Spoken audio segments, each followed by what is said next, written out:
Good morning everyone. तो last day मैंने आप देखा कि आप लोगों को इससे दिक्कत हो रही थी पीडीएफ से, इसलिए मैं आज उसी पीडीएफ को फिर से अच्छे से एक्सप्लेन कर दे रहा हूँ। तो जो आज की हमारी टॉपिक है वो है electric potential due to a point charge. तो पॉइंट चार्ज हम लोगों ने एक प्लस क्यू कंसिडर किया है जो पॉइंट ओ पे है, ठीक है। और हम लोगों को पोटेंशियल फाइंड करना है इसके कारण पॉइंट पी पे, जहाँ पे एक क्यू डैश चार्ज है, ठीक है। तो पहले अगर हम लोग इस पॉइंट पे फाइंड करने का कोशिश करें what will be the potential energy, क्योंकि याद करो डेफिनेशन ऑफ पोटेंशियल क्या था, potential energy per unit charge is simply potential. तो हम लोगों को इस पॉइंट पी पे पोटेंशियल एनर्जी को फाइंड करने की जरूरत पड़ेगी। तो वो हम लोग कैसे फाइंड करेंगे कि सपोज मान लेते हैं कि ये जो क्यूडेस चार्ज था वो पहले इनफाइनाइट पे था। इनफाइनाइट से आपने इस पॉइंट पी पे लाके रखा जहाँ का डिस्टेंस आर है। उस सिचुएशन में क्या हो जाएगा, तो उस सिचुएशन में आपने इन्फिनिटी से इस पॉइंट पी पे लेकर के आए। तो जब इन्फिनिटी से पॉइंट पी पे लेके आए तो यहाँ पे कुछ एक पोटेंशियल एनर्जी होगी, यहाँ पे कुछ एक पोटेंशियल एनर्जी होगी, और जो नेट पोटेंशियल एनर्जी होगी यहाँ से यहाँ के लाने के वर्क डन में होगा। यानी जो नेट पोटेंशियल एनर्जी है वो यहाँ पॉइंट पी पे जो पोटेंशियल एनर्जी है और जो इनफाइनाइट पे पोटेंशियल एनर्जी उसके बराबर होगा। और ये हम लोगों ने फॉर्मूले में देखा था कितने के बराबर था, ठीक है। हमारा फॉर्मूला भी था U equal to Q one Q one Q two by K Q one Q two by R, square नहीं था आर था, ठीक है। इसी फॉर्मूले को हम लोग यूज़ करेंगे और हम लोग फाइंड किए कि जो net change in potential energy है वो हमारा इतने के बराबर है, ठीक है। अब हम लोगों को पता है potential is simply potential energy per unit charge. तो हम लोगों ने यहाँ पे टेस्ट चार्ज कितना रखा है, क्यू डैश रखा है। तो यही यहाँ पे किया गया है, देखो पोटेंशियल जो भी नेट पोटेंशियल एनर्जी उसमें स्टोर्ड हुई, ठीक है, डिवाइडेड बाय क्यू डैश। अगर क्यू डैश करोगे इस वाले पे तो आपको क्या मिलेगा, तो क्यू डैश करोगे तो क्यू सिर्फ बचा रहेगा, आपको मिलेगा Q 4 pi epsilon naught R, ठीक है। ये आपका हो गया पोटेंशियल एनर्जी। तो एक प्लस क्यू चार्ज जो कि पॉइंट ओ पे है उसके कारण एक टेस्ट चार्ज जो कि क्यू डैश है पोजीशन पी पे है और इन दोनों के बीच का सेपरेशन आर है। तो उस सिचुएशन पे जो इलेक्ट्रिक पोटेंशियल होगा एक पॉइंट चार्ज के कारण, इस पॉइंट चार्ज के कारण वो कितने के बराबर होगा, इतने के बराबर होगा। वन मोर थिंग, हम लोग यहाँ पे क्या देखते हैं कि जो हमारा इलेक्ट्रिक फील्ड पोटेंशियल होता है वो इंडिपेंडेंट होता है टेस्ट चार्ज का, ठीक है। जो भी पोटेंशियल होगी V की भी जो वैल्यू होगी वो इस बात पे डिपेंड नहीं करेगी आप सोर्स चार्ज कितना यूज कर रहे हो, वो सिर्फ इस बात पे डिपेंड करती है कि potential energy per unit test charge कितनी है, ठीक है। टेस्ट चार्ज से, क्योंकि आपने टेस्ट चार्ज से डिवाइड कर दिया तब जो फॉर्मूला आ रहा है उस पर पोटेंशियल डिपेंड कर रही है ना। और उसके फॉर्मूले में Q है के क्यू बाई आर है, और ये क्यू हमारा सोर्स चार्ज है, ठीक है। यानी कि V का डिपेंडेंसी सोर्स चार्ज पे ना कि टेस्ट चार्ज पे।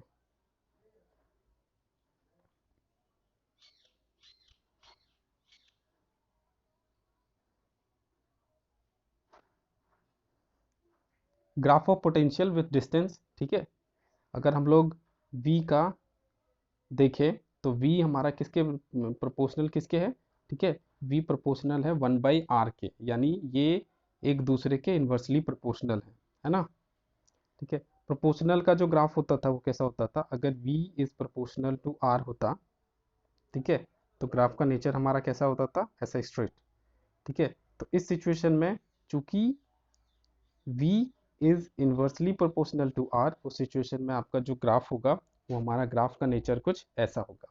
जब V की वैल्यू हाई होगी, ठीक है, तब R की वैल्यू जैसे जैसे, देखो यहाँ पे क्या है,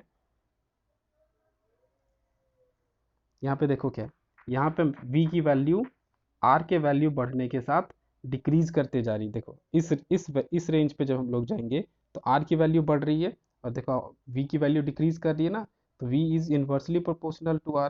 तो अगर एक की वैल्यू बढ़ेगी तो दूसरी की वैल्यू घटेगी। यहाँ पे हम लोग R का वैल्यू बढ़ा रहे हैं तो पोटेंशियल V की वैल्यू डिक्रीज कर रही है, ठीक है।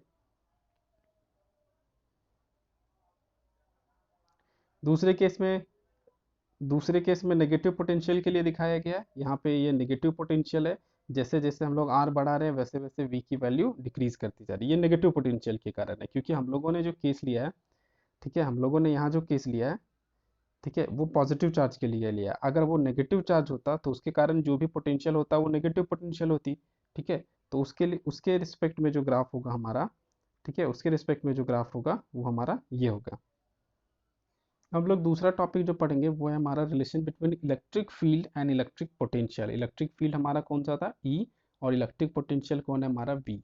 तो हम लोग इन दोनों के बीच का रिलेशन फाइंड करेंगे कि ये किस तरह से डिपेंड करते हैं, ठीक है। इसके लिए हम लोगों ने एक फिर से क्या किया, इलेक्ट्रिक फील्ड चाहिए तो हम लोगों ने एक सोर्स चार्ज कंसिडर किया जो पॉइंट ओ पे रखा हुआ है, और वो चार्ज का वैल्यू कितना है, प्लस क्यू है, ठीक है। फिर हम लोगों ने पोजीशन आर पे, ठीक है, इस सोर्स चार्ज से पॉइंट एक आर कंसिडर किया, एक एस कंसिडर किया, एक टी कंसिडर किया, ठीक है। हम लोगों ने क्या किया कि यहाँ पे कोई चार्ज था, मान लो कि वो क्यू डैश था, ठीक है, उसको डिस्प्लेस किया पॉइंट आर पे, जो कि डिस्प्लेसमेंट की वैल्यू कितनी हमारे डी आर के बराबर है, ठीक है। एस से हम लोगों ने उसको आर के अलॉन्ग भेजा। देखो इलेक्ट्रिक फील्ड की डायरेक्शन किधर है, इधर। हम लोग डिस्प्लेसमेंट किधर करा रहे हैं, इधर। तो हम लोगों को कुछ वर्क डन करना पड़ेगा, ठीक है, कुछ वर्क डन करना पड़ेगा, कुछ वर्क डन करना पड़ेगा, यानी कुछ एनर्जी इसमें स्टोर होगी, यानी जब यहाँ से यहाँ को से आप चार्ज को भेजोगे तब उसमें कुछ एनर्जी स्टोर होगी। अगर हम लोग वो एनर्जी निकाल लें तो हम लोग का प्रॉब्लम सॉल्व हो जाएगा। पहले हम लोग क्या कर रहे हैं,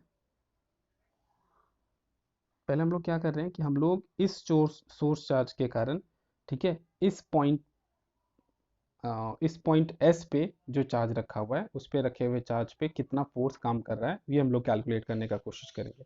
तो हम लोग जानते हैं F equal to simply Q ही होता था ना, ठीक है। अगर इलेक्ट्रिक फील्ड आपको पता है, जिस चार्ज पे फोर्स निकलना है वो अगर वैल्यू पता है, तो आप सिंपली क्या कर दो, फोर्स इजकल टू क्यू। देखो सेम, ओ सॉरी, यहाँ पे क्यू डैश हम लोग ले रहे हैं तो यहाँ पे भी क्यू डैश हो जाएगा। तो उस सिचुएशन में हम लोग क्या देख रहे हैं कि force is simply Q dash into E. अब लोग क्या कर रहे हैं कि स्मॉल डिस्प्लेसमेंट आ रहे हैं, एस से आर ला रहे हैं, याद रखना, ठीक है। जिधर इलेक्ट्रिक फील्ड का डायरेक्शन है उसके जस्ट अपोजिट में कर रहे हैं। तो उस सिचुएशन में आपको एनर्जी देनी पड़ेगी, यानी उस सिचुएशन में आपको एनर्जी देनी पड़ेगी। अगर दे रहे हो तो एनर्जी जो भी दोगे वहाँ पे एक नेगेटिव साइन लगाना होगा। नेगेटिव साइन क्या रिप्रेजेंट करेगी कि आप एनर्जी प्रोवाइड कर रहे हो। पॉजिटिव साइन रहती यानी एनर्जी आपको गेन हो रहा है, ठीक है। तो पॉइंट चार्ज एस से आर लाने पे जो वर्क डन होगा वो हमारा कितने के बराबर हो जाएगा, फोर्स इंटू डिस्प्लेसमेंट, ठीक है, फोर्स इंटू डिस्प्लेसमेंट। और फोर्स की वैल्यू क्यू डैश ई के बराबर है, क्यू डैश ई, ठीक है। डिस्प्लेसमेंट हमारा डी आर है, और यही जो हमारा वर्क डन है वही उसका पोटेंशियल एनर्जी हो जाएगा, ठीक है। क्योंकि आप पोजीशन चेंज कर रहे हो तो उसके रिस्पेक्ट में जो भी उसमें एनर्जी स्टोर होगी वो पोटेंशियल एनर्जी के बराबर होगी, ठीक है। और ये D U equal to Q, minus का साइन क्यों आ रहा है, समझ में आ रहा है ना। माइनस का साइन इसलिए आ रहा है क्योंकि आप एनर्जी प्रोवाइड कर रहे हो, ठीक है, एनर्जी का प्रोवाइड होना हो रहा है, ठीक है। तो उस सिचुएशन में आप, ठीक है, डी यू, देखो क्या है, D U equal to Q dash E D R है ना, ठीक है। आप ये क्यू डैश को उठा करके इधर ले आओ और यहाँ से हटा दो, ठीक है। ये देखो, ये देखो, ये किसके बराबर है, पोटेंशियल के बराबर है ना। Potential energy per unit test charge, ये टेस्ट चार्ज ही है ना जिसका पोजीशन चेंज हुआ है। तो ये हमारा बदल के क्या हो जाएगा, ठीक है। अब ये हमारा बदल के हो जाएगा, ठीक है, ये हमारा बदल के हो जाएगा potential. Potential will be, minus का साइन, यहाँ माइनस का साइन रहेगा ही, ठीक है। Potential v equal to E D R, और हम लोग लिख सकते हैं E इजकल टू माइनस, ठीक है, ये छोटा पोटेंशियल होगा ना क्योंकि हमारा वर्क डन भी देखो छोटा था, डिवाइडेड बाय चेस्ट चार्ज था, तो इसके कारण जो पोटेंशियल होगी वो भी छोटा पोटेंशियल होगा।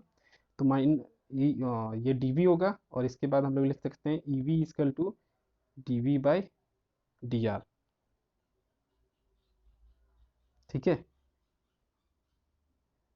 देखो dv equal to minus E dot D R, यानी उसको फर्दर सिंप्लीफाई करोगे तो ई इजकल टू आ जाएगा D V by D R. ये नेगेटिव साइन है, ये इसके और इसके बीच में रिलेशन क्या स्टेबलाइज कर रहा है, इसके बीच में रिलेशन स्टेबलाइज कर रहा है कि या negative sign in equation indicates that the decrease in electric potential in the direction of electric field.